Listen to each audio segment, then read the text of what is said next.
¿Qué pasaría si tus duelos no fueran equivalentes a sufrimiento, sino a la expansión de tu amor? ¿Cómo te sentirías si pudieras transformar el significado de lo que sucedió en tu historia y volverlo inspiración para convertirlo en la obra maestra de tu vida? Cuando amplías tu mente creativa, te das cuenta que tienes disponible dos opciones. La primera, atravesar tu dolor emocional desde el miedo, o la segunda, atravesarlo desde el amor. Por eso estoy hoy aquí contigo, para compartirte qué ocurre cuando las personas eligen el amor por encima de la duda, la culpa y el temor. Hoy solo te traigo inspiración para tu sanación, pero eres tú quien elige cada pincelada de esta gran creación. Bienvenida, bienvenido a El arte de reconstruir tu vida.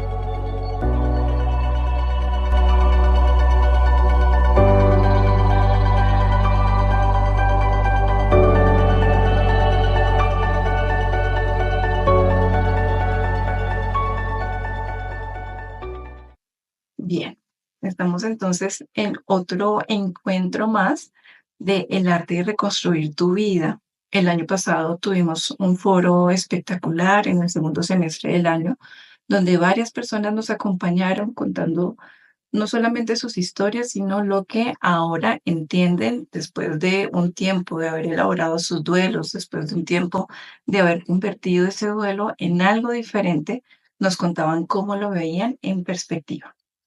Este año retomamos e inauguramos nuevamente el espacio de Reconstruir tu vida con Viviana y Nicolás, que nos van a estar hablando sobre cómo trascender el duelo de un hijo, algo que creo que para la mente colectiva, para el común de las personas, resulta ser no un proceso fácil, ¿no? Estamos hablando tal vez de una de las pérdidas más difíciles, más dolorosas que pueden ocurrir a una persona y sin embargo, Viviana y Nicolás han dado un vuelco a este dolor y nos van a contar hoy de qué manera ocurrió este giro y cuáles son las comprensiones valiosas que hoy tienen no solamente sobre el duelo, sino creo que también sobre el amor, una perspectiva mucho más amplia acerca del amor.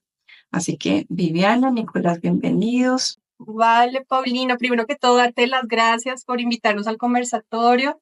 Realmente, pues, nuestra experiencia de vida nos encanta replicarla porque sabemos que deja algo en cada persona que la escucha y esta es la idea, o sea, poder ayudarles en los diferentes procesos de duelo y a veces no son de duelo, o sea, todo en nuestra vida implica como un duelo, no solamente la pérdida de bebés, sino también hay procesos que también aprendí contigo en el seminario cuando la vez pasada lo escuché y yo decía, sí, aplica para todo en la vida realmente, son las mismas etapas y como las manejamos. Mi nombre es Viviana Trujillo, mi esposo es Nicolás Camargo. Nosotros ya tenemos 16 años de casados. Wow, hay y historia. Ujú, sí, y duramos 6 de novios ujú. inicialmente. Y pues primero que todo somos hijos de Dios, somos esposos, somos papá, somos los dos ingenieros, yo soy ingeniera de sistemas, mi esposo es ingeniero industrial. Ujú. Eh, y cuando nos casamos, pues al comienzo, el tema de tener hijos, decíamos, no, dejémoslo para después porque la idea es vivir primero esta etapa de estar solos, hasta que llegó un punto en que mi abuelita precisamente me dijo que sí íbamos a ser una pareja moderna sin tener hijos. Y yo nunca lo había pensado porque yo estaba súper bien. En mi trabajo, pues trabajaba al 200%, mi esposo también. Y cuando ya tomamos la decisión de empezar a pensar en esto, quedamos embarazados de nuestra primera hija, de Lucianita Sofía, y en el proceso tuvimos a Luciana Sofía, después tuvimos a Juana Gabriela y después a Juan Nicolás. Los tres fueron partos naturales, perfectos, nacían completamente sanos y después de tenerlos en brazos por 3 meses de vida, terminábamos en cuidados intensivos con un diagnóstico que no teníamos ni idea qué significaba, que era hipertensión pulmonar idiopática severa. En los tres fue el mismo diagnóstico. Lo que hacía, nos decían que no había literatura sobre el tema, un especialista en Bogotá también estuvo haciéndole seguimiento, nos decía que no había literatura sobre el tema de nuestros chiquilines, y ellos después de estar en UCI, ellos más o menos en UCI duraban como 10 días. Sí, lo que pasa es que normalmente no es una enfermedad propia de un recién nacido. La falta de literatura es que los casos que se daban más o menos al año, 2 años de nacido, pero pues en recién nacidos no es normal. Y pasaba más o menos en UCI 15 días, un mes, dependiendo, pues más o menos fueron diferentes las situaciones. Y después de estos procesos es que llegábamos al tema de que pues ellos fallecían. Pero aunque fueron 3 duelos, los 3 son nuestros hijos, fueron duelos totalmente diferentes. Entonces, por decir, en el duelo te dicen el primer paso, ese es el segundo, el tercero, pero no se dan ni en ese orden, ni en esa secuencia, ni como en tiempos establecidos, sino que depende de que tengamos la voluntad de pasar al siguiente nivel, por decirlo así. Entonces, Sí. Wow. Hay un montón de información. Eh, Recapitulemos entonces, porque ustedes toman una decisión que es de vida. El tener hijos realmente es una decisión de vida. Tal vez a comparación de otros momentos en nuestra historia en las que decidimos crear algo, un proyecto. Un hijo es un proyecto para toda la vida. Un hijo es un proyecto que implica un compromiso de amor mayor, ¿no? No significa que aquellas personas que no tengan hijos entonces no están listos para un compromiso de amor, pero por lo que entiendo, llegó un punto en la vida de ustedes dos de pareja en el que decidieron dar el paso, ¿sí? El paso de convertirse en familia. Ahora, llega primero una niña, ¿sí? Esa fue la primera. Cuéntenos un poquito, antes del segundo hijo, cómo vivieron esa primera pérdida, que creo que el primer hijo eh, viene con una expectativa, ¿sí? Sobre cómo va a ser la vida con ese hijo, sobre la primera vez, ¿no? Que vamos a volcar todo este amor de madre y de padre. ¿Cómo fue esa primera experiencia de pérdida para ustedes? ¿quieres hablar tú? Ahora, Bueno, con Luciana Sofía, pues todo era nuevo, el tema de lactar, de cambiar pañales, que ellos se vuelven jaboncitos y se le resbalan a uno, o sea, las enfermeras hacen todo perfecto y uno lo va a hacer y a uno no le sale igual. El tema de sacar gases, todo ese tema fue complejo, también darle de comer cada 3 horas, pero igual con mucho amor se dio todo este proceso y ahí nosotros nos fuimos para un diciembre, o sea, ella nació en octubre, en un diciembre nos fuimos a Clima Caliente, donde unos familiares, donde mis suegros, y de regreso la chiquis empieza a tener problemas como respiratorios. Vemos que se está moreteando, demás, y cuando esa madrugada, después de que llegamos, la llevamos al centro de salud. Nos dicen que la niña está muy mal, que está descompensada, que está saturando 75. Yo no entendía en ese momento qué significaba eso, y era falta de oxígeno y que ahí podía pues generarle más cosas a nivel cerebral. Y terminamos ahí en cuidados intensivos y le hicieron seguimiento, pero estando en la clínica, los médicos nos decían que el corazón, o sea, el corazón trabajó tanto y creció para poder generar el oxígeno que no lograba, que tenía un corazón de un niño de 16 años en ese momento. Y él tenía ahí mesecito y medio, más o menos. Pero lo increíble es que todos los días la revisaban y a los 2 días va el mismo médico, le toma la misma eco y dice, no entiendo qué pasa. Y la doctora del piso nos decía, no sé ustedes en qué creen, pero apéguense a eso porque la niña está muy mal. Entonces nos pusimos a orar, a orar, a orar en ese momento. Y cuando llega el médico a los 2 días, el que le hacía la parte del corazoncito que le validaba el cardiólogo, dice, no sé qué pasó, pero el corazón de la niña volvió a ser como el de un manguito dulce pequeño, Normal. normal, que eso es lo normal. Entonces, no nos habíamos dado cuenta sino hasta después, que se hizo como un primer milagro que había pasado con esta chiquitica. Después de que pasa eso, ya nos íbamos para casa, otra vez terminamos hospitalizados y el doctor ahí nos dijo que tenía que ponerle oxígeno, sildenafil, y nos fuimos ese día y tenía 2 medicamentos. Al otro día ya tenía como 10 medicamentos que no le alcanzaba la columna, de medicamentos donde cuerdan todo. Y aquí, después de 8 días más o menos estar ahí en UCI, fallece Luciana Sofía. Cuando fallece, ahí en cada duelo comprendimos que hay diferentes procesos de perdón. Primero es perdonarse a uno mismo, porque con ella fue echarnos la culpa a nosotros. Fue porque la llevamos a clima caliente, fue porque nos dimos cuenta que se estaba moreteando, entonces fue látigo hacia nosotros mismos. Y entre nosotros. Y entre nosotros. Entonces, y después dijimos, no fuimos nosotros. Entonces uno busca un culpable. ¿Quiénes fueron? Los médicos, fue negligencia médica. Hicimos una carta, mejor dicho, que había sido negligencia de los médicos, de las enfermeras, de todo el mundo, porque buscábamos como un culpable realmente en ese punto. Y ahí fue, pues, algo que nos llevó a empezar a asistir a una iglesia, donde empezamos a entrar a unos procesos de administración, donde empieza a haber una sanidad interior. O sea, a trabajar en nosotros individualmente y también como pareja. Y ahí empezamos como a soltar esas cargas porque nos estábamos llenando, era de este odio, rabia y buscar culpables. Entonces fue muy bonito porque fue como la guía que nos llevó a este proceso. Y fallece la chiquis y fue comprender que fue difícil. Fue difícil. Yo en ese momento no lloré porque yo no era de expresar mucho mis emociones. O sea, yo me las guardaba. Mi esposo siempre ha sido más sensible, digamos, en esa parte. Entonces, en esa parte con Luciana, el primer duelo fue buscar culpables, culparnos a nosotros y culpar a los demás, a los médicos y al personal que estaba ahí como cercano a la chiquis y que no pudo salvarlo. Yo decía, no entiendo cómo en pleno siglo XXI no saben qué ponerle a mi hija para que ya esté completamente bien.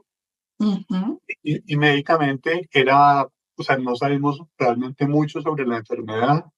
La enfermedad, lo que les decía en un comienzo, no es propia de un recién nacido. Normalmente se da al año, a los 2 años, se da más adelante esa enfermedad y no se da recién nacido.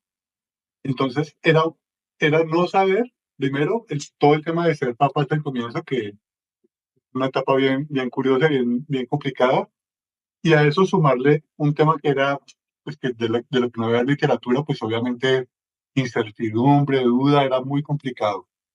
Algo que sí nos ayudó muchísimo fue encontrar guía espiritual, o sea, entrar a una iglesia, plantarnos en una iglesia, entender el proceso, porque otra parte de buscar culpables, cuando no se tiene, pues normalmente se culpa a Dios, y entender todo el proceso y de la mano de Él, o sea, lo que para nosotros fue tomarnos de la mano de Él y no soltarnos nunca. En ese sentido, les quisiera preguntar, aprovechando que están los dos y que este proceso fue en pareja, ¿no? Algo que me comentaba Viviana cuando comenzamos a intercambiar correos es que las relaciones se rompen en procesos tan difíciles, ¿no? Por todas estas emociones que ustedes han mencionado. ¿Cuál fue la diferencia que ustedes notaban, por ejemplo, en cuanto al duelo de cada uno, ¿no? Teniendo en cuenta que Nicolás hombre, puede haber también toda un bagaje cultural con respecto a cómo los hombres pueden o deberían afrontar el dolor. Y para ti, Viviana, que eres mujer, sin embargo, estás diciendo por tu personalidad, tendías a no exteriorizar mucho lo que estaba sucediendo dentro de ti. ¿Cuáles fueron esas diferencias que ustedes notaron del duelo del uno y del otro y cómo acompañarlo en pareja, sabiendo que cada quien está viviendo el dolor a su manera? Yo creo que los duelos, o sea, por ejemplo, para mí el primer y segundo duelo fue duro, Ujú. pero lo pude como soportar. El duelo más complicado para mí fue el tercer duelo, el de Juan Nicolás. Eh, yo, eh, en ese momento, yo nunca he peleado con Dios, pero en ese momento sí hubo como un quiebre complicado. Juanny llega, y me estoy adelantando un poquitico de Juanny, pero tengo que contarlo. Ujú. Juanny llega y nosotros no lo estábamos buscando, obviamente, porque no sabíamos qué pasaba. O sea, no podemos tener más hijos de esa manera. Entonces, hay como un quiebre y es mi trabajo de volver a restablecer la relación con Dios. O sea, Él siempre está disponible, finalmente es uno únicamente, y fue mi trabajo volver a restablecer esa relación. Ese fue el proceso para mí el más complicado. No sé, Vivi, cómo lo puedes manejar, o sea, cuál fue tu proceso y cómo fue.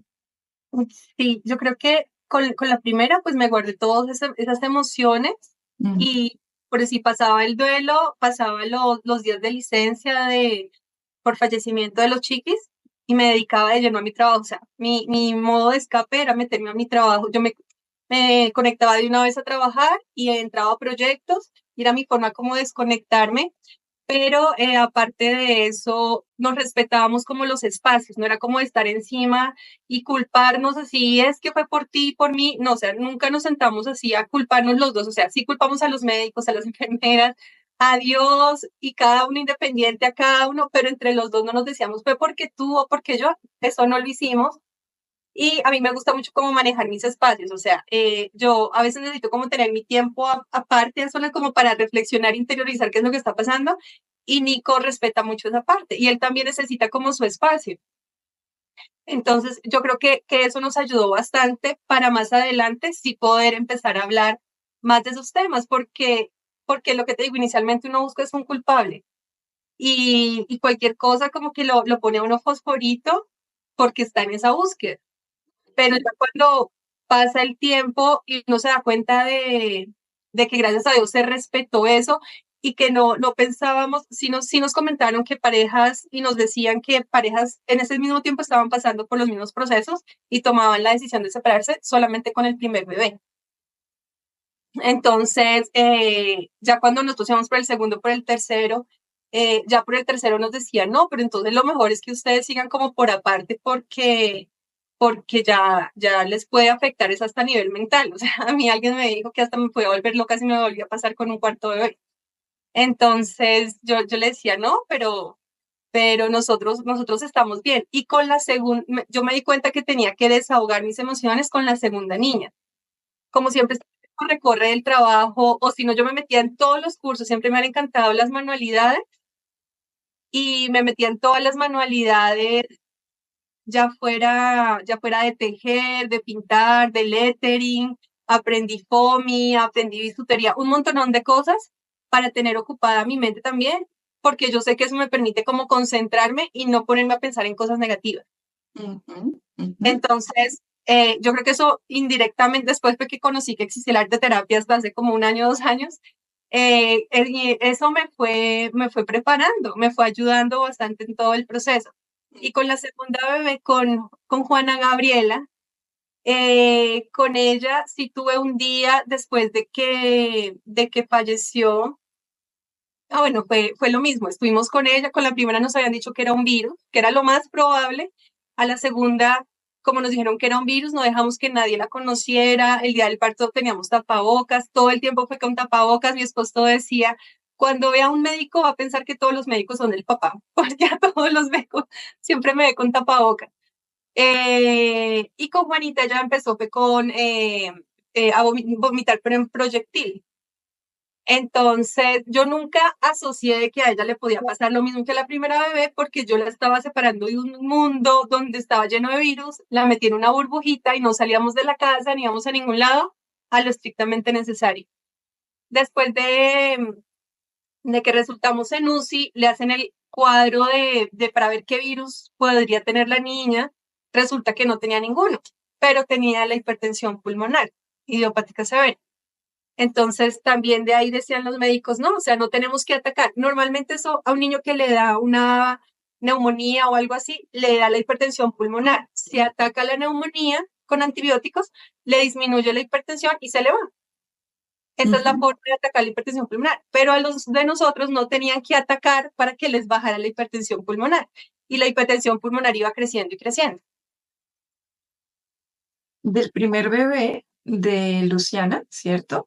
A Juana Gabriela, entiendo que ustedes llegan a un momento, hay un momento de quiebre que los escucho a ustedes y para mí es escuchar a una cantidad de papás, de pacientes que he tenido, donde hay un momento de tanta frustración que se rompe, por ejemplo, la relación con lo espiritual. No hay como una pelea con la vida, una pelea con Dios, una pelea con los médicos, una pelea con quien podamos considerar pudo tener responsabilidad o pudo tener decisión en cuanto a esa pérdida.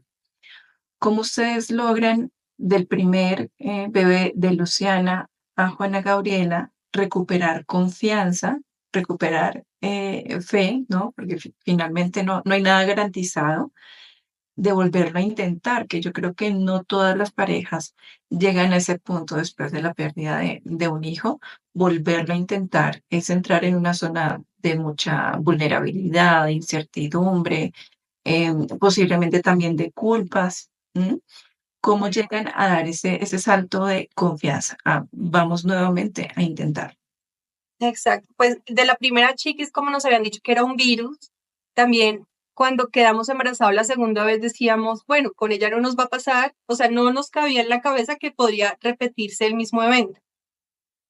Y por eso mismo le estábamos aparatando de todo, o sea, no nos cabía en la cabeza que iba a pasar hasta que ya nos dimos cuenta que sí empezó a ocurrir exactamente lo mismo, a los 3 meses, o sea, y siempre era los 3 meses y una semana o unos días antes de cumplir los 3 meses. Entonces, ahí en ese proceso, cuando fallece la primera bebé, a los 8 días, nosotros empezamos a asistir a una iglesia cristiana. Mi esposo pensó que a mí no me iba a gustar para nada, pero me pareció muy bonito porque había un momento en que como que bajaba la luz, la gente cerraba los ojos y empezaba a orar. Y ese día que yo fui, todas las canciones eran para mí, pero a mí como me daba pena llorar, eh, cuando vi que todos cerraban los ojos, ahí sí me daba permiso como de llorar. Es que se me saliera la lágrima, pero me la quitaba rápido. Y cuando me doy cuenta hay una persona muy parecida a mí adelante, pero llorando casi arrodillada en el piso, y yo dije, yo estoy en la mala, pero esa señora está en la inmunda, y a ella no le da pena mostrar ahí sus emociones. Y entonces empecé como a darme eso, y empecé a escuchar las canciones, y eran todas para mí, y fue muy bonito porque empecé a tener como esa sanidad. Empecé, sin darme cuenta, empecé a tener esa sanidad, y desde ahí nos conectamos a un grupo de conexión, que es un grupo donde van parejas y hablan sobre determinados temas. Empezamos a ir cada domingo y fue muy bonito porque se armó una comunidad que nos acompañó en todo el proceso. Entonces, con la segunda niña ya estábamos en la clínica, y iban las parejitas y oraban por nosotros. Y estaban pendientes, al igual que nuestros familiares, pero es muy bonito porque se une una red de apoyo que está pendiente de uno. Y con la primera chiquilina lo que hicimos fue, tenemos que agarrarnos de algo, de que nos agarramos, fue agarrarnos ahí de esa fe, o sea, Señor, no sabemos qué es lo que está pasando, no comprendemos, pero sabemos que tú tienes unos planes, o sea, no sabemos, no tenemos ni idea. Con la segunda chiquilina era la que te comentaba que ahí sí tuve mi día oscuro, nunca en la vida me había pasado, me puse a llorar todo, o sea, me quedé en la cama llorando todo el día, viendo las peores películas del mundo de los niños, de los casos más terribles, pero como una depresión total que a mí nunca me había tocado en mi vida. Y lloré, Ujú. lloré, lloré. Mi esposo estaba trabajando, él no se dio cuenta de toda esa parte, pero liberé esas lágrimas y llegó el momento donde dije, eso no soy yo. Esa persona que está postrada en una cama llorando, no soy yo. Me levanté como a las 11 de la noche, me lavé los ojos y yo dije, esa no soy yo. Ya saqué lo que tenía que sacar, pero yo de ahora en adelante tomo la decisión de ser mi mejor versión por mis hijas que ya se fueron. O sea, Wow, eso es un momento de luz, ¿no? sí, porque yo sentí que ahí toqué como fondo y yo dije, esto no me va a llevar a un hueco. O sea, y cuando tú hablaste una vez en el seminario de sanar el duelo, el vacío que deja el duelo, y sí, es un vacío, y yo lo asimilé como un hueco en la tierra. Entonces, que tenía un hueco en nuestro corazón. Y en ese hueco, o yo me meto en ese hueco y me echo más tierra y dejo que las raíces me tengan ahí y me vuelva una persona dura, amargada, triste, o yo en ese hueco prefiero llenarlo con buenos recuerdos, con cosas positivas, con cosas que me ayudan a ser mejor y tener una mejor versión y no una peor versión de mí. Entonces también es que tomar esa decisión, o sea, ¿quién soy yo y qué quiero ser? Entonces yo también decía, por mis hijas, yo quiero ser una mejor versión de mí, por ellas y porque yo sé que me voy a encontrar con ellas. Llegó un momento, esa noche, ese día fue cuando peleé con Dios y yo le decía, ¿y por qué? ¿Y por qué? ¿Y por qué? Llegó el punto donde decía, Señor, yo me quiero ir ya con ellas. Cuando estaba en ese momento así crítico, pero entonces yo decía, no, tengo que salir de esto y esto no soy yo, por ellas yo lo voy a hacer, o sea, esa fue una decisión que yo tomé Ujú. y no volví a repetir ese escenario. Igual el duelo no es que uno diga, ya, lo superé y ya nunca más en la vida me vuelvo a acordar de ellas, no. Hay momentos en que estoy perfecto y cuando me dan ganas de llorar esporádicamente cada año yo digo, pero ¿qué pasó? Y yo no, yo sé quiénes son mis hijas, yo las voy a ver en el cielo. Y yo me leí un libro que se llama El cielo es real y me vi la película. Entonces también Dios me va mostrando como libros y demás cosas donde me va respondiendo preguntas que yo Ujú. tengo. Entonces Ujú. es muy lindo porque pues se va dando como este proceso y entre mayor es nuestra relación con Dios, hay mayor discernimiento y nos va dando como respuestas. Es muy, muy linda esa parte. Entiendo entonces que para ti y para Nicolás fue importante dar con una grupalidad, ¿cierto? Como un apoyo de grupo, que en el caso de ustedes fue a través de la iglesia, creo que independientemente de las creencias de cada persona, ese apoyo de grupo y el estar rodeado de presencia, de apoyo, de amor, de compasión, nos puede sostener mejor a que si estamos solos y aislados, que suele ser de pronto uno de los destinos habituales de la depresión, ¿sí? Y es que la persona se aísla, se encierra, y es difícil en esa soledad. Ahora, entiendo entonces que esta grupalidad ayudó. Hay otra grupalidad, que es la familia, los amigos. Ayer precisamente estaba hablando con una paciente que me decía que tenía una amiga que estaba en duelo y que ella creía que la mejor manera de protegerla era no acercarse mucho, no preguntar, tomar algo de distancia, como ser creo que delicado con el dolor del otro, pero a través de tomar distancia, ¿no? Entonces, con ella estábamos hablando que precisamente tal vez en esos momentos es cuando se necesitan esas presencias de apoyo. Desde la experiencia de ustedes, en lo que fue familia, amigos, ¿qué sirvió de parte de esas personas que sé que los apreciaban, y que tampoco nos sirvió? ¿Qué fue lo que ustedes dijeron? Bueno, por mucho que nos amen, realmente eso no nos ayuda. Parte de la oración es sentir como que no minimizan nuestro dolor. Está presente ahí.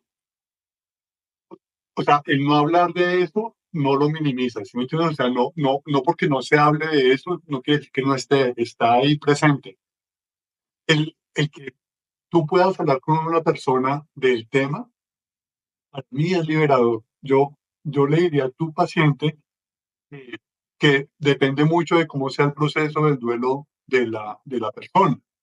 Si la persona está dispuesta a hablar, habla. O sea, es muy importante que lo puedan escuchar a uno, es muy importante.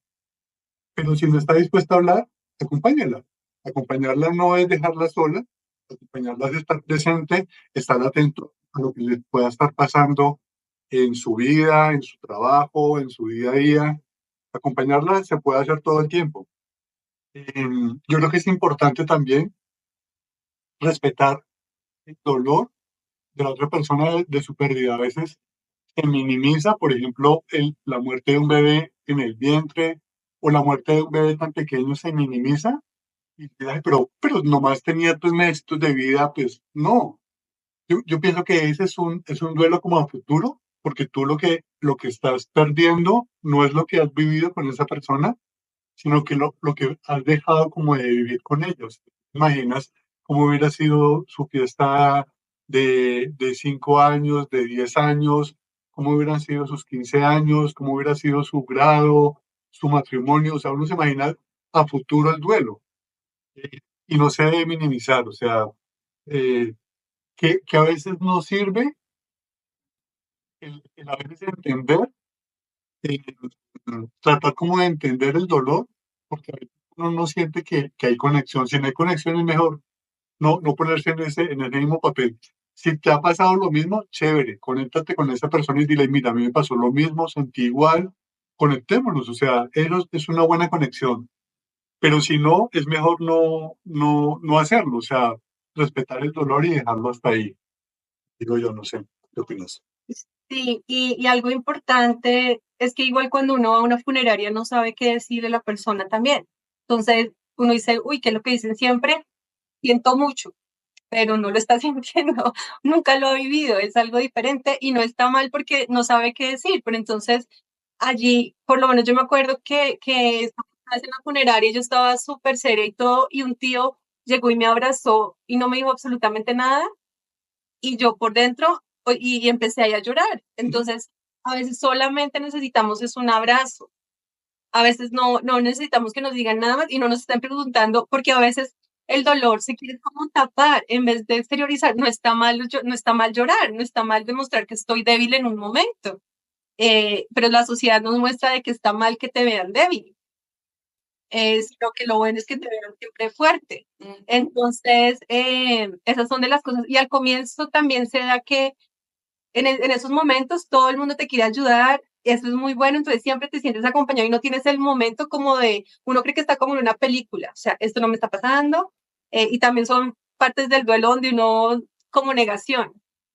Con la segunda bebé yo pensé que iba a salir del ataúd, o sea, yo tuve un sueño donde yo pensaba, me vi séptimo día y había un bebé que resucitaba se abrían el ataúd y estaba vivo el bebé. Yo dije, eso me va a pasar mañana cuando vaya a la funeraria, va a estar vivo, o sea, dentro de mí, nunca se lo había hecho a mi esposo, se lo estoy diciendo. Entonces, eh, en esos momentos que estamos todos ahí, no lo asimilamos. Pero ya cuando uno deja de verse con las personas a la semana, a las 2 semanas, a las 3 semanas que uno se queda solo en la habitación y entra uno a la habitación y están todas las cosas ahí y tiene uno que empezar a recoger, ahí es cuando vienen como los ataques de, es que tú no ibas a ser buena mamá, es que ustedes no, o sea, un montón de cosas en la mente, que es donde ahí vienen como esos momentos de empezar como a caer en depresión. Pero si uno no los detecta, pues entonces lo que les decía, se va uno al hueco, pero si uno empieza a decir, no, yo no soy eso, yo quiero hacer, pues obviamente uno dura una etapa de llorar, pero el problema no es sentir tristeza ni dolor, sino cuánto tiempo duramos en esas fases y ser capaces de tomar decisiones que no nos hagan tocar fondo en ese punto, ¿sí? O que si Ujú, estoy llegando al fondo, que logre levantarme. ujú. Eso es importante. Nos contabas entonces que después de Juana Gabriela, de la muerte física de ella, llegas a tu hueco más oscuro y en una noche, eh, Oscura. sí, en una noche muy oscura, casualmente muy oscura, en esa noche encuentras como la decisión o la fortaleza para decir, por mis hijas, me levanto de acá, además que hay algo precioso y es que tú te expresas de ellas dándoles un lugar, ¿sí? Que en toda la entrevista creo que ambos han hablado de sus hijos como son nuestros hijos, em, que no en todas las oportunidades cuando fallecen miembros de una familia o un hijo se les da ese lugar precisamente porque es como un recordatorio del dolor por el que pasamos. Sin embargo, lo que entiendo es que ustedes hablan de ellas como parte de la familia, ¿no? Es decir, la familia de ustedes está en este momento integrada, incluyéndolas a ellas y después a Juan Nicolás, ¿sí? Después llega Juan Nicolás, que Nicolás nombraste ahorita que no fue planeado. Lo que hicimos fue empezar como un estudio médico pues, para saber qué había pasado. Hicimos unas pruebas genéticas, hicimos muchas cosas médicas. Realmente la idea no era volver a quedar embarazados, que no era la idea, no era el plan. No salió nada, no salió nada Algo normal en los típico en los exámenes, exámenes. pero decíamos que, es más, fuimos a una universidad conocida aquí que tiene un área de genética y nos hablaban que 2 de 2, que ya era una probabilidad alta, entonces nos hablaban de inseminación artificial, de bebés probetas, y que si venían bien, que continuaban con el proceso, y si no, pues entonces lo cancelábamos.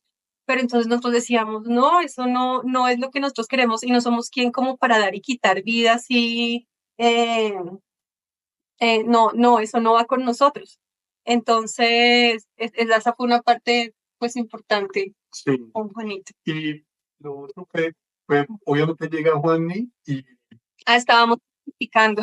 sí, estamos planificando. Además, Que digamos, Sí, pero yo me subí un par de kilos y me puse a tomarme unos test adelgazantes y resulta que tenían una hierba del Perú que cortaba los efectos del anticonceptivo y yo no tenía ni idea. No tenía ni idea hasta ese día que me llevó mi esposito al médico. sí, ujú, pero llega Juan Nicolás y llega esa noticia y yo no sé por qué, yo me englobé y yo dije, no, esto es un regalo y lo voy a asumir como un regalo. Lo tomé de una manera diferente como fueron el proceso de las dos niñas. O sea, yo creo que por eso también me dio más duro al final. Yo no veía en el panorama la idea de Juan ni temprano, o sea, eso yo no lo contemplaba. Pasa lo mismo que con las otras dos niñas, con Luciana y con Juana, y es exactamente el mismo. Lo único que hicimos diferente fue irnos a Girardot, que es una ciudad que queda como más a nivel del mar, para que él pudiera respirar mucho mejor. Y sí les sirvió porque enseguida llegó, él ya necesitaba oxígeno acá permanente. Y llegamos allá y a las 2 o 3 horas ya estaba saturando 98%, que es muy bueno, o sea, ya no necesitaba el oxígeno y era una bendición no tener que darle de comer con la cánula, porque uno siempre, o bueno, yo pensaba que eso le iba a dañar la naricita, le estaba apoyando por allá adentro. Fue más o menos muy similar. Lo que pasó fue más o menos igual. El niño empezó a tener problemas respiratorios, igual. Se le empezaban a hacer exámenes. Igual, el diagnóstico inicial también era una cardiomegalia que cuando no pueden respirar bien, lo que hace el corazón es trabajar como el doble. Y lo que pasa es que el corazón se agranda. Lo que pasaba con las tres niñas, o sea, con las dos niñas inicial también. Terminamos igual en una UCI. Después nos dijeron, aquí en esta UCI no podemos hacer nada más. Ustedes deciden si continuamos o si hacemos un traslado para Bogotá. Hacemos un traslado para Bogotá en una ambulancia medicalizada. Pero cuando ya el niño llega a Bogotá, llega en muy mal estado. Llegamos a la clínica, el niño estaba demasiado descompensado, estaba muy mal. Y no duramos ni un día en la clínica, el niño fallece cuando ya duramos unas 4 o 6 horas en Bogotá y el niño ya fallece cuando llegamos a la clínica. Y allí, por lo menos con las niñas, por decir, lloraban en la tarde bastante y llegaba Nico y se calmaban automáticamente. O sea, yo le decía a Nicolás que no sé qué les hacía, pero las calmaba. En cambio, con Juanni, él lloraba y yo decía, tiene doblada la camisa en la espalda. Es porque una mediecita le quedó torcida. O sea, y latinaba, pero como si alguien me estuviera diciendo en el oído, es eso. Y ya cuando estamos en UCI, yo estoy en la parte de afuera, en la sala de espera con una familia. Cuando los niños van a comer, tienen hambre, uno siente como un tirón hacia el seno de que tienen hambre. Pero en ese momento, cuando estábamos ahí, yo sentí ese tirón por 10. O sea, a mí me tocó cogerme así porque yo decía, ¿qué es esto tan horrible? Y cuando estaba hablando con mi familia, le dije, acabo de fallecer Juan Nicolás. Y pum, abren la puerta y sale la enfermera y me dice, te necesitamos ya, mamita. Y entrando me dice, acabo de fallecer Juan Nicolás. Y yo, wow, Dios mío, o sea, es una conexión súper rara. Y en ese momento yo decía, tengo que ser fuerte. Y mi papi me decía, me decía, si tú no eres fuerte, Nicolás se va a derrumbar. Tú tienes que ser fuerte. O sea, eso fue eso era lo que él me decía. Y a Nico le dio muy duro. Y además que se parecían mucho. O sea, Juan y Nico se parecían demasiado. Entonces, ese fue un proceso también fuerte y doloroso. Y ahí lo que me pasó a mí es que nos entregué nosotros después de la funeraria, en la funeraria con Juani, llegaban papás descompensados a Nico a decir, darle el pésame. Y nosotros les decíamos, yo a las mamás y Nico a los papás, tranquilos, no se preocupen que ellos están en el mejor lugar del mundo. Entonces yo creo que varios pensaban, estos ya se chiflaron, o sea, 3 de 3, ya están mal, pero nosotros ya decíamos, ya sabemos que ellos están en el mejor lugar del mundo. O sea, nos duele no tenerlos acá porque igual teníamos muchos anhelos, ilusiones. Hay primas que también tuvieron bebés como en de las mismas edades. Entonces, ahí fue ese proceso donde fue decir, Señor, o sea, tú tienes todo bajo tus manos, bajo control, y tranquilos, no se preocupen que ellos están en el mejor lugar del mundo. O sea, y nosotros lo contamos ahorita y hay personas que nos decían, no sabemos cómo cómo ustedes podían hacer eso. Yo pienso que la tarea que uno debe hacer es no olvidar, yo siempre lo digo, es no olvidar, sino tratar de recordar con menos dolor. O sea, sería muy triste que personas importantes pasen por la vida de uno y uno los olvide. O sea, a mí eso no me cabe en la cabeza. O sea, yo tengo recuerdos muy bonitos de mis hijos. eh, Recuerdo la primera sonrisa, recuerdo muchos recuerdos especiales y eso no los quiero olvidar. O sea, sería muy triste que los olvidaran a uno de esa manera. Pero la tarea, pues obviamente es que recuerdes, pero que no te duela tanto. Y cada vez la idea es recordar sin menos dolor. Yo pienso que esa es la tarea y la consigna, pues, para las personas que sufren este tipo de duelos. Esto implica mucha valentía. Es decir, creo que la respuesta habitual, porque no estamos educados en duelo, porque no estamos educados a nivel emocional, porque las situaciones de dolor normalmente la respuesta va a ser de aversión, de alejarnos. Esto que está nombrando Nicolás es fundamental y es no matar en nuestro corazón y en nuestra mente la presencia de ese ser, ¿no? De lo que viví con él, con ella, de lo que significó, de los instantes que fueron maravillosos. Y cuando le damos la espalda al duelo, es también darle la espalda a esa posibilidad de mantener vivo en nuestro corazón, en nuestro día a día, la huella que deja ese ser humano. Y vas a decir algo, ¿cierto? Y vas a sumar algo a lo que estaba diciendo Nicolás. Sí, que cuando nosotros elegimos qué historia contar, o sea, nosotros tomamos la decisión de elegir qué historia deseamos contar, es porque hemos trabajado también en nuestra mente. Entonces, hemos decidido qué historia contar.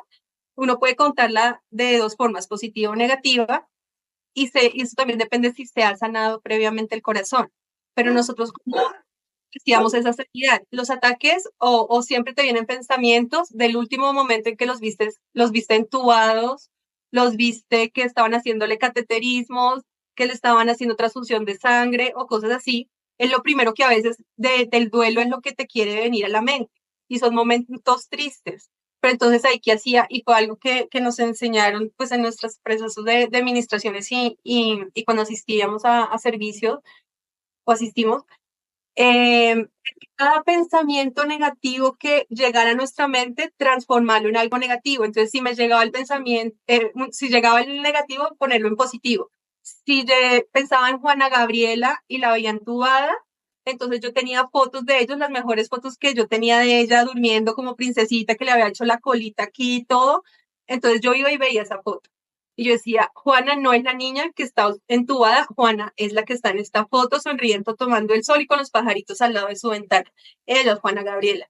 Igual con Luciana, igual con Juan Nicolás. Entonces, al comienzo yo me obligaba a hacer ese trabajo y ya lo hago en automático. Entonces, es cambiar esos pensamientos negativos por pensamientos positivos. Y eso hace que también uno la vida la vea completamente diferente. Y lo que nos pasó con nuestros chiquis, yo creo que a los dos y a nivel personal fue aprender a disfrutar y ver la vida de forma diferente y gozarse hasta los más mínimos detalles, que es ver una flor abriendo o una flor de colores o no sé, un picaflor, escuchar el ruido de los pájaros. O sea, antes era algo que uno, no tengo tiempo, estoy ocupada, pero ahora hay cosas tan mínimas que uno se goza, que es increíble y es imposible no dar gracias por poder respirar, poder movernos, poder estar vivos, poder disfrutar esta vida. Ahora, entonces, entre Juana Gabriela y Juan Nicolás, ya ustedes han pasado por dos pérdidas anteriores. Hay una memoria emocional. ¿Cómo hicieron en su momento para gestionar los temores, los miedos, las historias de, bueno, nos ha pasado dos pérdidas anteriores? ¿Cómo fue con Juan Nicolás ese pasar el embarazo, ese recibirlo los primeros meses? ¿Fue más manejable? ¿Qué hubo diferente con Juan Nicolás? Con Juan Nicolás, bueno, el día que nos dieron la noticia, yo entré en shock. Yo ese día salí de la clínica, íbamos en el carro y yo lloré, yo decía, Señor, pero si yo me estaba cuidando, primera vez en mi vida tomando anticonceptivos, ¿cómo me pasa esto? Y lloré, yo leía y yo decía, esto debe estar mal, este resultado debe estar mal, y lloré, pero después dije, bueno, ya sabemos que los hijos son prestados, los hijos son de Dios. Entonces, el tiempo que me lo dé, me lo voy a gozar al máximo. Y este embarazo yo me lo voy a gozar. Entonces, ¿yo qué hacía? Cada 8 días, bueno, me hacía como unas flores para ponérmelas en el cabello. O sea, quería ser la mamá más bonita del mundo porque me quería gozar mi barriguita. Entonces, yo dije, me lo voy a gozar al máximo, al máximo, al máximo, porque tomé esa decisión. Le decía a Dios, pues independientemente del tiempo, es más, el nombre de Juan Nicolás es Juan Nicolás de Jesús, porque ya sabíamos que no era de nosotros, sino era de Dios, y el tiempo que nos los dejara era el tiempo que lo íbamos a gozar al máximo. Wow, eso que acabas de mencionar, creo que cambia por completo el significado de lo que es importante. Nicolás había nombrado antes que hay comentarios, no creo siempre desde una mala intención, sino a veces desde la ignorancia. Las personas quieren dar consuelo con frases como, bueno, al menos solamente tenía 3 meses, ¿no? No tenía, no han pasado más tiempo, o al menos no nació, ¿no? ¿Qué tal ya lo hubieras tenido en brazos? Como minimizando el hecho de la pérdida. Y lo que acaba de mencionar Viviana es precisamente el tiempo que esté, es el tiempo en el que tengo la oportunidad de vivir al máximo el amor, la conexión, la contemplación, ¿no? de ese ser y el tiempo que es el tiempo que es. Si fueron meses, no significa que sea menos valioso que cuando se comparten años o décadas con alguien. Como que el amor siento que no es de plazos. ¿M? Bien, llega entonces Juan Nicolás, nuevamente parte a los meses, pero esta historia no termina. Y después llega Emmanuel, ¿correcto? Bueno, Sí, cuenten, y llega por una vía distinta. sí, es una Cuéntenos historia cómo llega Manuel. hermosa, es una historia hermosa y cuando él nos escucha, Emanuel dice, bueno, mis hermanitos, me encanta tenerlos, pero es que lo que me da tristeza es que los tengo en el cielo y no puedo jugar con ellos. Con Emanuel, cuando fallece la segunda chiquilina, que es Juana Gabriela, esa noche yo tuve un sueño, pero pues yo no se lo conté a mi esposo porque yo decía, no, a pesar que me volví loca, y yo por eso pensé que Juana Gabriela iba a revivir de su ataúd, porque yo tuve un sueño en el que yo veía que me entregaban a un bebé y estaba así, pero no veía si era niña o niño, y había un sol resplandeciente y abajo había un tronco cortado y había una montaña y al fondo yo veía unas rejas súper bonitas, al fondo unas casas, pero yo la asociaba y me iban a entregar a un bebé, pero yo no veía si era niña o niño y yo decía, pero ¿qué es esto? Y yo no quería despertarme de ese sueño. Cuando ya me despierto, yo dije, yo le cuento esto a Nicolás y va a decir que se chifló. Entonces, mi hermano, después de que pasó lo de los niños, me dijo que por qué no quería ser voluntaria o madrina de niños en una fundación. Yo le decía, no, tranquilo, no se preocupe, chino, que yo estoy bien. Y por cosas de la vida, una vez fui donde unos amigos sola, me devolví y llegué por una montaña, pensé que había salido de Bogotá y veo la fundación que me dijo mi hermano en la que fuera madrina de un niño. Cuando me bajo, le pregunto al celador y miro por las rejas. Lo más chistoso es que por las rejas, cuando yo empiezo a mirar, empiezo a ver la montaña de mi sueño, la reja de mi sueño, las casas, el tronco donde venía así el sol. Y yo decía, ¿qué es esto? Entonces le pregunto al celador, ¿qué pena usted me puede decir aquí, qué, o sea, qué? Me dice, este es un lugar donde se reciben pequeños para restablecimiento de derechos o para iniciar procesos de adopción. Y yo, wow. Entonces yo no le conté a mi esposo, sino que llamé a mi cuñada, a mi hermano, y le conté, y yo, no, mira, Dianis, mira lo que vi, lo que me pasó, lo que soñé, ta, ta, ta, ta, ta, ta. Y en ese momento, cuando llegamos de la funeraria en la noche después de lo de mi sueño, yo le dije a Nicolás, yo quiero adoptar, y él me decía, no podemos tomar una decisión así hasta que Dios nos confirme. Resulta que al grupo de parejas al que asistimos empezaron a asistir parejitas que ya tenían dos niños que habían llegado por proceso de adopción con el bienestar familiar. Después vino un pastor de una iglesia en México y la prédica, él tiene hijos biológicos, pero la prédica literal fue de una niña que habían adoptado. Después también hablamos con los pastores y nos dijeron, ¿y por qué ustedes no piensan en el tema de adoptar? Pero Nico siempre decía que no, que hasta que recibiéramos confirmación y recibiéramos confirmación. Y mientras a él le confirmaban, yo dije, pues yo voy a averiguar qué hay que hacer. Y era entrar en una lista de espera porque en ese momento no habían procesos en esa fundación. Yo dije, necesito el nombre, la cédula, el teléfono y yo tengo esos datos. Entonces yo hice el registro. Mi cuñada sabía, pero Nico no sabía. Y si uno queda embarazado estando en una lista o en un proceso, a uno lo sacan de esa lista. Ahí yo eso lo hice con Juana. Después de que quedé embarazada de Juan Nicolás, pasa lo de Juan Nicolás. Yo nunca avisé, o sea, con todo el embolato, pues yo nunca avisé. Fallece Juan Nicolás. Y cuando Nico me escuchaba hablar con Dianis, él como que ya sabía sobre el tema y a él lo llaman como a los 3 meses. No, a la semana de haber fallecido. Ay, perdón, a la semana de haber fallecido Juan Nicolás. Y ahí me dicen que está en una lista de espera de adopción. Pues no tenía ni idea. Entonces le empecé a hacer señas a Vivi. Vivi me dijo que siguiera. Y finalmente terminamos en una reunión con muchas parejas.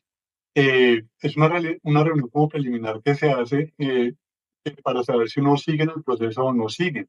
Es como una reunión informativa realmente. Entonces, ahí comenzó el proceso de adopción.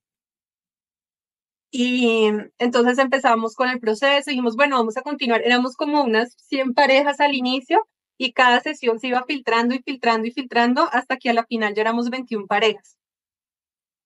Entonces nosotros decíamos, no, pues continuemos, pero es muy chévere porque hay una depuración como, ok, aterriza qué es lo que tú quieres. Si quieres esto, no lo quieres hacer. Y más que, y algo que nos hacían caer muy en cuenta, no es que ustedes le hagan el favor a ningún niño. O sea, no, ustedes no van a ser los buenecitos que le van a hacer un favor al niño. No, es el niño el que les hace el favor a ustedes de que sean padres. Porque eso es algo que le recalcan a uno y uno dice, claro, tienen toda la razón. Porque a veces, sí, las personas, lo mismo que el duelo pasa con el proceso de adopción. Entonces, siempre hay como unos preconceptos, unos mitos y leyendas, pero fue ahí súper lindo esta parte. Este taller me pareció súper chévere, o sea, lo deberían hacer hasta las personas que no van a adoptar, sino que piensan en tener un bebé. O sea, todos deberían hacer un taller así de sensibilización antes de tener a su bebé, sería espectacular. Entonces, bueno, para cortarles el tema, hicimos todo el proceso. Nos decían que era el lugar donde era más largo todo el proceso, más sesiones de terapia con psicología, con trabajador social. Salimos aptos para ser padres adoptivos, porque después del proceso uno puede salir apto o no. Si uno no sale apto, ya en Colombia no puedes adoptar. Y si sales apto, continúas en el proceso, pero no te lo asignan de una vez. Hay unos tiempos y pueden ser 2 años, 3 años, 4 años. Nosotros nos estábamos mentalizando para 3 años más o menos, ¿cierto? Y ahí nos llamaron a los... Nos llamaron como a los 3 meses que había una asignación. Nos dijeron ya, sí, y nos dijeron cuando nos dicen eso, 2 años, 3 años, no se vayan a poner a hacer cosas de alistar diferentes, la de alistar, nada habitación de y eso. yo había guardado la ropa. Es que casi todo era nuevo de las niñas y niños. Y yo decía, pues si es niña le tengo la ropa y si es niño también ya le tengo todo. Igual ya lo tenemos listo realmente. Nos hacen la asignación supremamente rápido, nos hacen la carpeta, a uno lo que hacen es como mostrarle una carpeta del niño, ya la oficializan, nos damos cuenta que el niño eh, le faltaba muy poco para cumplir el año. Le dijimos a las personas qué tan posible es que llegue a nuestra casa antes de cumplir el año, o sea, que cumpla el año en nuestra casa. Decía, mira, por nosotros no hay inconveniente, nosotros podemos aligerar los procesos, pero esto es Adaptación. un tema legal y eso no depende de nosotros. En este momento los juzgados estaban en paro, o sea, me decía, pasa esto y es muy complicado que se den los tiempos, pero lo vamos, o sea, por nuestro lado lo vamos a hacer. Finalmente, Emanuel llega dándole un día para cumplir un año a nuestra casa. Ya, eso es eh, la parte muy bonita de nuestra historia. Eh, Hay personas que de pronto tratan como de torcerle la mano a Dios de la manera como quieren ser papás. Tenemos un Dios altamente creativo, que una de las formas que tiene es esta. Entonces, esa es como la historia de Manuel. Y en nuestro caso fue la adopción, pero no implica que para todas las parejas sea como la forma en que deben continuar el proceso. Y también lo hago mención porque hubo un momento en el proceso y esperando que estábamos nosotros dos y yo estaba como con esa ansiedad y yo me arrodillé a los pies de mi cama y le dije, Dios, renuncio a ser mamá. Ya no quiero ser mamá, te entrego todo. Yo ya hice lo posible, mis hijos ya están en el cielo, ya no quiero. O sea, yo le decía, ya no quiero, o sea, ni que llamen porque ya no quiero. Eh, y sentí que me quité como un peso y una carga de encima. Yo dije, ya, no puedo continuar con esto. Y ahí nos llamaron, no me acuerdo si fue al otro día o a los 2 días, y ahí fue cuando nos llamaron y nos dijeron que ya teníamos la asignación de Manuel. Manuel los había elegido. Él nos Sí, había elegido a nosotros. así es. Después de toda esta historia con Luciana, con Gabriela, con Nicolás, ¿qué significa para ustedes Emanuel en sus vidas? Uy, Mm, Dios con nosotros. Emma es la respuesta de un Dios muy creativo. Es una respuesta muy bonita que nosotros no nos esperábamos. Eh, Emma es la manera como Dios hace las cosas. No la manera como uno piensa y a la manera humana, sino como la manera de él. Eh, Emma es un niño de alto consumo, como yo le digo, mi hijo es de alto consumo, es acabapilas, pero es una bendición en nuestra casa. O sea, yo no me imagino, obviamente, en este momento la vida sin Eman. Total, total. Y Eman es increíble. Es un niño súper sociable, tiene brillo propio, pero hemos conocido otros chiquis también en ese mismo proceso que han llegado así y son iguales. O sea, ellos son niños que siempre se hacen notar. Y pues, no sé, o sea, es algo muy especial. Ahí sí como dicen, será porque es mi hijo que lo veo más bonito, lo veo más juicioso, lo veo más obediente, pero es una respuesta a Dios y pues él era el que sabía, o sea, nosotros desde ahí decíamos, el escenario, sea sí o sea no, vamos a seguir contigo Dios y sabemos que tus planes son perfectos, porque igual empiezan a escuchar así historias por montón de no, hay una pareja que se puede vivir a Santa Marta o a una isla o a no sé dónde y han pasado 5 años y no les han asignado y uno dice, bueno, lo que sea para mí será para mí, pero yo no me puedo estar comparando con otra persona. Y yo hago la entrega y si tienes un hijo para que esté en mis manos y que es para que yo responda por él y sea el que lo cuide aquí en la tierra, así será. Y si no, pues entonces también disfrutaré a mi pareja, viajaremos, conoceremos, pero no es que, como dice Nico, las cosas tienen que ser como yo digo, sino como tú dices, porque tus planes son perfectos. Mm. Creo que también es un desafío grande en las pérdidas y bueno, y también creo que en los procesos de vida, entender que a veces las cosas suceden no como queremos, suceden de formas diferentes y llegan también por caminos que sobrepasan cualquier imaginación posible en nuestra mente. Y Emanuel llega a ser como la respuesta de todo un camino. Es que no creo que solamente de ese momento, sino de todo un camino. Les quiero preguntar a cada uno cuál es la diferencia fundamental que ustedes notan entre los seres humanos que son en este momento y los que eran antes. Es decir, cómo el haber atravesado esta historia con sus 4 hijos cambia lo que eran como personas. Uy, yo creo que hemos cambiado bastante. Sí, porque antes era como la mentalidad de trabajar, tener, de el checklist de que me casé, el checklist de tener hijos, el checklist de comprar casa, o sea, como cosas muy materiales, y no está mal, o sea, porque igual estamos en una sociedad de consumo que a veces es a lo que a veces a uno lo lleva, pero también es cuando ya pasa uno por esto, ya uno como que hace un alto en el camino y dice, ¿quién soy yo y cuál es mi propósito en esta vida? Sea, mi propósito, pues sí, puede estar trabajando en una empresa para ayudar a otras personas, pero ¿cómo las voy a ayudar? Sí, no solamente es hacer sin pensar qué es lo que estoy haciendo y qué legado voy a dejar, o sea, ya ahí cambia el chip un poquito y algo muy bonito que puso Dios en nuestro corazón es que sin querer queriendo empezamos a asistir a reuniones, a eventos y terminábamos hablando sobre nuestro testimonio y resulta que estas personas conocían a otras personas que habían pasado o estaban pasando por procesos y decían, ¿será que ustedes pueden hablar con ellos? Y nosotros, bueno, pues les podemos contar nuevamente el testimonio si quieren. Y yo digo, no, deben estar cansados los que ya nos han escuchado antes. Y no, dicen, no, porque siempre escuchamos pedazos nuevos y Dios como que nos dice, cuenten esta parte en este momento. Entonces, ha sido muy lindo porque hemos podido ayudar a personas, hasta personas que no están pasando por duelos de bebés ni procesos de adopción, porque también nos preguntan por adopción, nos preguntan por duelos, sino que están pasando por temas emocionales, pero el tema emocional también es un duelo, entonces también es aceptación, es superación, y ahí nos dimos cuenta que la última fase del duelo es cuando tú te das cuenta que con lo tuyo quieres ayudar a otras personas.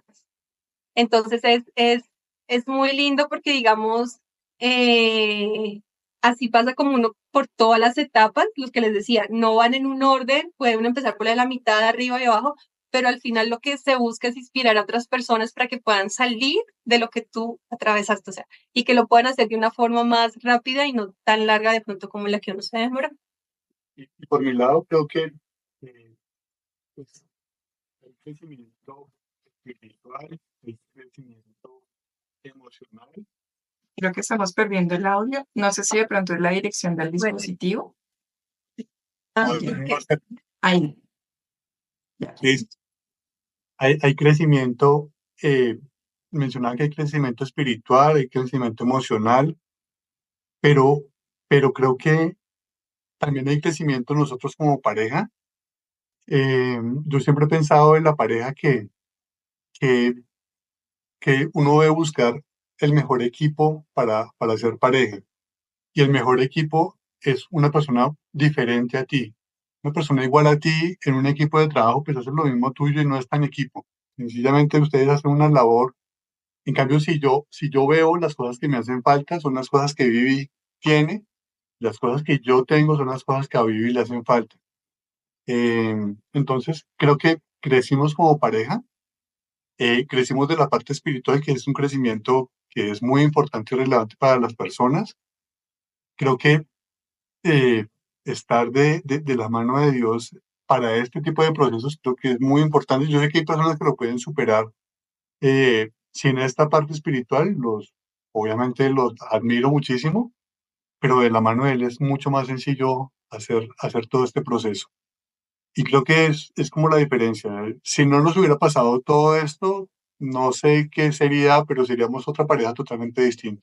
Sí, y es un punto donde lo obliga a uno a tener sanidad interior como algo primordial. Entonces, en los procesos que empezamos a meternos a hacer todos los procesos de la isla y demás, era muy bonito porque todo era reflexiones sobre uno mismo, que yo pienso así porque actúo así, como era cuando pequeña, eso como ha repercutido cuando soy grande. Entonces, pues, aprender a conocernos también en muchas cosas, a trabajar en nosotros para que las otras cosas te fueran dando y empezamos a sanar esa parte. O sea, no era solamente sanar los duelos, sino que atrás de eso también teníamos nosotros que sanar muchas cosas como personas y que eso después empezó a traer otras cosas que fueron muy, muy bonitas y Dios nos empezó a traer y a llevar a conocer a personas también espectaculares que estaban como en ese proceso o ya lo mismo, ya lo habían superado, entonces íbamos más rápido, íbamos aprendiendo, ok, vamos a hacer esto, no vamos a hacer lo otro. Entonces fue muy chévere. Para cerrar entonces la historia que hoy nos comparten, muchas gracias nuevamente por cada detalle, cada interpretación también que ustedes fueron recogiendo en los acontecimientos que sucedieron con sus hijos. Llega una etapa que creo que es la de mayor reconstrucción y es cuando el dolor emocional por el que ustedes pasaron se transforma en algo diferente y comienzan a poner al servicio de otros lo aprendido, lo descubierto. Cuéntenos un poquito cómo han puesto actualmente, que creo que hay una iniciativa muy linda que vi de ustedes en redes para acompañar a otros padres, otras personas que están pasando por situaciones similares. Sí, esa fue una iniciativa que surgió desde el año pasado, más o menos. Estamos en un grupo que era un tema de finanzas, algo totalmente diferente, pero al dar el testimonio empezaron, no, tienes que compartirle esto a muchas personas. Y yo le decía, pues yo comparto a los cercanos y decía, no, tienen que llegar a muchas más personas que los quieren escuchar. Entonces una persona me habló de un infoproducto, entonces yo, ¿qué es eso? Yo no tenía ni idea, que no, hacer una masterclass donde tú hables sobre tu testimonio. Y yo decía, pero ¿quién va a querer escuchar un testimonio por fuera? Entonces hice unas grabaciones, bueno, los dos hicimos como los temas que íbamos a hablar, proceso del duelo, contando nuestro testimonio, eh, dándole cómo llegar a más personas, pero después nos dijeron, no, pero tienen que en redes darse a conocer para que más personas, pues, ustedes les den tips, y lo hicimos así, y a partir de la página que se llama en Instagram, elegir.sanar.inspirar, que es como los pasos que nosotros seguimos. Nosotros lo que buscamos es poder ayudar a parejas que estén pasando por estos procesos. ¿Por qué? Porque muchas veces uno se centra, cree que a uno solamente le está pasando eso y a los demás no le está pasado y no tiene con quién hablar.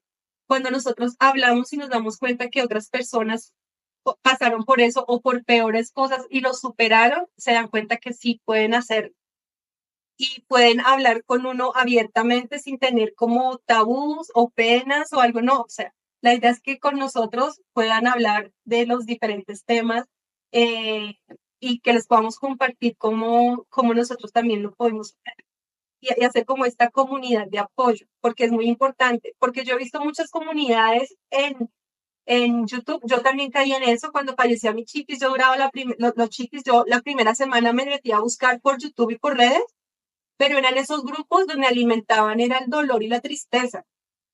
Y no como continuar, entonces eran mamitas que estaban pasando por esos procesos y es muy válido porque uno en ese momento, lo que les comentaba, busca como culpables y cosas así, pero no habían comunidades donde las mismas mamás empezaran a hablar de ya superé, ya hice esta parte, sino que ya era en procesos con psicólogos, donde hablaban de estas partes, y yo decía, ¿por qué no puede haber como una comunidad donde uno pueda hablar y que todos vayamos avanzando y haciéndonos como una actualización anual de listo? Vamos a hacer, no sé, nos vamos a reunir y vamos a hablar de cómo perdonarnos a nosotros mismos, cómo perdonar a los otros, cómo perdonar a Dios, sobre la sanidad, o sea, hay diferentes temas por los que podemos hablar y de ahí pues salen muchísimos temas. Eso es lo que queremos, estamos en proceso, en construcción. Nos tocó aprender a grabar videos, a tomar bien cosas con la cámara, editar, bueno, Ahora estamos comenzando. estamos de primipares. Ujú. Bueno, frutos de los caminos. Emanuel es un fruto, este proyecto es un fruto también. Y felicitaciones por el cómo han encaminado también todo cada una de las decisiones que fueron tomando, cómo lo han encaminado a lo que hoy existe como elegir, sanar y Mira, inspirar. Ok. Vamos a pasar a continuación a unos minutos de preguntas con el público. Ustedes están bien de tiempo. ¿Sí? ¿Vamos Sí, bien? estamos Sí. Listo. sí. Vamos entonces aquí a recapitular qué han estado las personas comentando, dejando preguntas.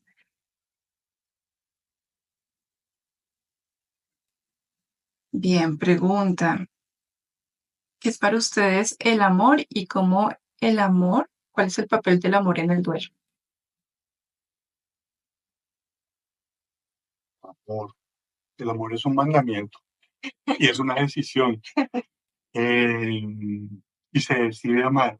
Ah, yo sé que lo, mm, lo maquillan como un sentimiento, pero es una decisión y es una decisión del corazón. Eh, yo, yo no, yo no me levanto todos los días con las mismas ganas de amar a mi esposa. Me toca trabajar todos los días para amarla todos los días. Eh, yo pienso que es una decisión y es un mandato de Dios. A Dios le encanta que amemos al otro, sobre todo al complicadito, al que no se lo merece. Es el que más le encanta a Dios que uno ame. Y es una decisión de todos los días. Yo creo que es una decisión que se toma todos los días. y yo creo que hay diferentes fases como del amor, y el amor filial es el que todo lo puede, que todo lo supera. Y yo creo que esto nos hace también llegar como ese amor como pareja, o sea, que uno no está esperando todo el tiempo de la otra persona, sino que uno ponga de su parte y saber que es un trabajo, que es un amor en equipo, por decirlo así. No puede ser uno más que el otro, y cuando uno está como decaído, el otro está ahí como levantándolo. Entonces, hay momentos donde con solo mirarnos ya sabemos cómo estamos. Entonces, Nico, al mirarme ya sabe si yo estoy de mal genio o no, me deja quietica y ya a la hora yo ya estoy bien. Pero él sabe que pues así soy yo. Gracias a Dios, si por otra persona me estaría discutiendo por eso, pero no, o sea, somos así. Si Nico está ocupado, no, eso yo también sé que lo dejo ahí y le llevo algo de comer, y para él eso ya le cambió el día. Entonces, es como este amor en silencio, porque es importante respetar a veces como esos silencios. Eh, esos silencios que al comienzo de novios, digamos, eran como incómodos, pero ya esposos, en esos silencios uno también se habla, de tanto conocer a la otra persona. Y para esos casos puntuales es del momento en que ocurre la situación, es bueno no, o sea, es bueno como decantar antes de hablar cosas que de pronto pueden hacer más daño que bien. Mejor dejar las cosas un minutico como que decanten y como que uno vea el blanco y negro de la situación antes de hacer algún tipo de comentario, de hablar de algo. Es preferible como decantar antes de... Importante. Nos dejaron también en los comentarios algunas historias de personas que están pasando por pérdidas, por duelos. Los abrazamos desde el lugar en el que estamos. Los abrazamos porque sabemos que hay unos retos y unos caminos que van a atravesar en este viaje. Por Sí. acá dejan otra pregunta. ¿Cómo superar mm, la ausencia física del hijo, ¿no?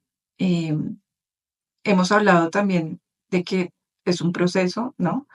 De que tal vez en unas etapas más avanzadas se logra una conexión y una presencia espiritual en el sentido de estar conectado a través del amor y del vínculo con ese ser querido, pero cómo desde la experiencia de ustedes se puede superar ese vacío y esa ausencia física. Sí. Bueno, igual al comienzo, o sea, cuando pasan los primeros días, uno todavía siente que está con ellos. Tanto así que cuando llegamos de la funeraria el día de Juana Gabriela, yo siempre me acostaba con los brazos así, porque la tenía así, y Nicola pasaba a la cuna. Y yo me quedé dormida así, Y cuando Nico me dijo, acuéstate bien, yo me quedé así, me dijo, acuéstate bien, y le digo, ¿ya pasaste la niña a la cuna? Entonces él me abrió los ojos y me dijo, ya no está con nosotros. Y yo, ay, verdad, verdad. Y me acosté a dormir. Pero hay momentos donde uno todavía siente que están allí con nosotros. Y en ese momento habían canciones que a mí me gustaba escuchar porque me traían como ese dolor, o que eran cosas que me traían como esos momentos y yo sentía que me daban cercanía, o ropa que le ponía por decir que me gustaba y las tenía mucho tiempo ahí, pero después con el tiempo me di cuenta que eran cosas que ya después me daban era dolor. O sea, si yo estaba bien, escuchaba esa canción, me daba tristeza. Si yo estaba bien y veía esa ropita, me daba tristeza. Entonces yo decía, esto tengo que cambiarlo. Entonces ya no voy a poner esta canción porque me lleva a ese momento de dolor y tristeza. Voy a poner otra canción que me recuerde que amo a mi hija. Entonces ponía Princesa Mía, bueno, diferentes canciones porque me identificaba que habían cosas que en ese momento me sirvieron para ese proceso del duelo, pero que ya no me estaban funcionando. Y la empezaba a recordar, la ausencia siempre va a venir como a la mente, pero es tan como uno tome la decisión de tomarla, ¿cierto? Y con la ropita también, yo no quería regalar la ropa, duré mucho tiempo con la ropa guardada hasta que mis primas empezaron a tener chiquilines. Yo decía, pues esta ropa está nueva. Y entonces me decían, no, que la botara, y yo no, pero si es nueva. Y empecé a entregarla y eran cosas pues súper bien. Y las entregué y eso también me liberó. Y con los dos niños, siempre los cremábamos, con los dos últimos, yo me aferré las cenizas y yo las metía como donde estaba mi ropa y yo siempre, los niños están ahí, los niños están ahí. Si me iba de viaje, yo me las quería llevar hasta que Nico una vez se dio cuenta y me dijo, ¿tú qué vas a cargar con cenizas para un lado y para el otro? Dijo, no, ya es tiempo de ir a entregarlas, ¿dónde quieres que las pongamos? Entonces, con Luciana los llevamos a la playa y con los otros dos chiquiticos a un lago que nos gustara.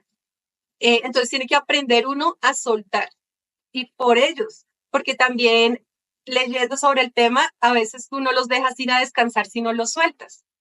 Y la parte física, obviamente, es la más compleja de manejar, eh, pues porque es la que más presente tú tienes, obviamente.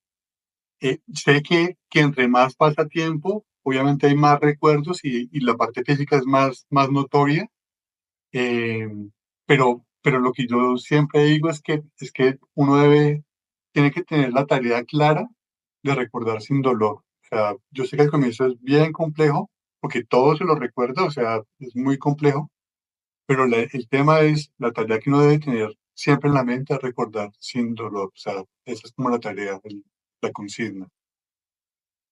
Importante, muy, muy, muy importante. Aquí dejan también unos comentarios de agradecimiento. ¿Mm? Realmente ha sido muy generosa toda la información que hoy nos han compartido. Y finalmente, creo que el mensaje esencial de fondo, independientemente de nuestras creencias, es el poder darnos la oportunidad de, como dijo Viviana en algún momento, de decidir diferente con respecto al dolor, ¿no? El poder darnos cuenta que tenemos una posibilidad distinta a hundirnos, hundirnos, hundirnos más y ver que tengo una opción distinta y a partir de esa opción diferente se abren nuevos caminos. Que finalmente esa también es la premisa de la arteterapia. La premisa de la arteterapia es cómo podemos crear a partir de nuestras decisiones y cómo tomamos conciencia también de lo que permite en términos de creación el amor. Y creo que ustedes nos han dado hoy una historia y un ejemplo de vida a través de lo que ha sido este camino con sus 4 hijos. Un mensaje final que quieran darle a los mamás, a los papás que estén pasando por una pérdida de un hijo, o también en general a las personas que estén pasando por una pérdida reciente de un ser querido. No, es que he leído varias veces el mensaje que dejó Gloria Mejía, donde dice que, bueno, a su hijo, o sea, su sobrino, su nieto falleció y que su hijo está pensando solo en morirse y cómo lo puede ayudar. Esa es Mm, una fase en la que uno pasa por el duelo. Hubo un momento donde yo decía, me quiero ir ya. ¿Qué hago? ¿Qué tengo que hacer para irme? Pero uno es el que toma la decisión de querer pasar ese proceso es difícil, pero entonces ahí es apegarnos, y él lo tuvo pues varios años, apegarse a lo positivo y a lo bueno que vivió con su hijo, porque si solamente piensa en ese último momento que fue crucial, donde ya nunca más lo pudieron volver a ver físicamente, va a ser muy duro, pero que se apeguen a esos recuerdos positivos de amor por todo el tiempo que lo pudieron tener en sus brazos, abrazarlo, verlo crecer, apegarse a eso es mucho más fuerte, eso es mucho más fuerte que el pequeño, el momento donde tristemente lo dejaron de ver.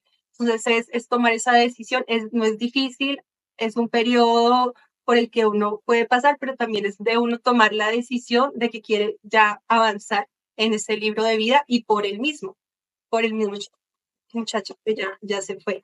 Entonces me parece interesante. Y también lo del duelo, alguien falleció, alguien súbitamente, eso nos pasó con nuestra suegra. También fue fuerte porque ella estaba súper bien y de un momento a otro un derrame y se fue. Y también ahora la recordamos, es el momento donde vamos a la finca y es como si ella estuviera ahí, porque a veces digo, ay, a las 5 ella se iba con Emanuel a caminar. Y Emanuel siempre a veces habla de la abuelita de la finca, y recordamos los momentos lindos con ella, no el momento en que de pronto estaban todos en la clínica.